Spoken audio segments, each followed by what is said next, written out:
Hi everyone and welcome back to my channel. Today we're talking about India and Sri Lanka. And I'd like to start this off with my thoughts before I even came to India or Sri Lanka. I thought Sri Lanka would be the exact same as India because they are so close together. And I realise now that I have done both, but I was very wrong. They're actually very different, and I think more people should know how different they really are. So I'll start with the obvious one, India being gigantic. I found it very difficult to get around, and you have to catch planes to go to different places, whereas in Sri Lanka you could just get a tuk-tuk or a taxi or a train and you could pretty much visit any part of the island very quickly. And I was able to see a lot of Sri Lanka in the past couple of weeks, whereas with India it's so big, it would just take you forever to see it all. I would then say the safety level, and I've travelled a lot. I've travelled through South Africa and Egypt and a lot of dangerous places, and I've got to say India is up there. It is way up there with the feelings of being unsafe. And I thought Sri Lanka would be the same, but it's not. So in India, I constantly felt on edge, unsafe, that something bad was going to happen. And there were no other tourists there. None. And as soon as I landed in the airport in Sri Lanka, I noticed that there were tourists everywhere.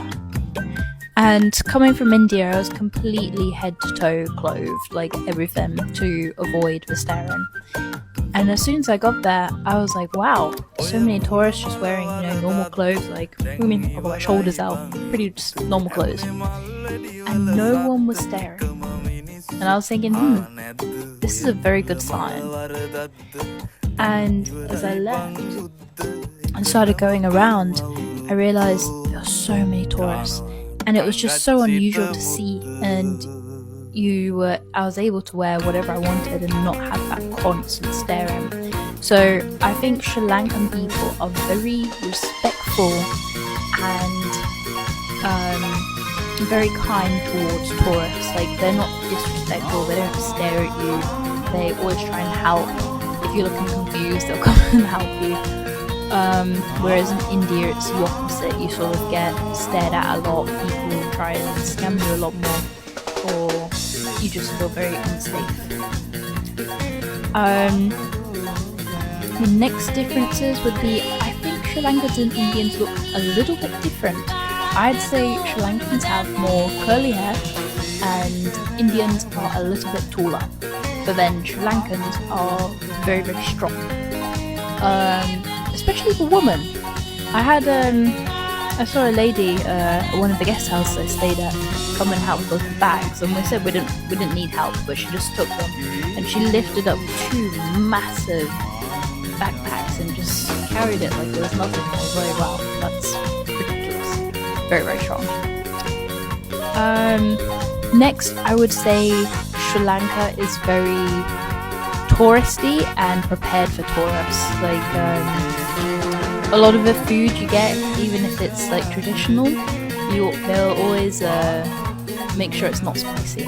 But in India, it will be spicy. Even if you ask for it not to be spicy, it'll be spicy. And what else?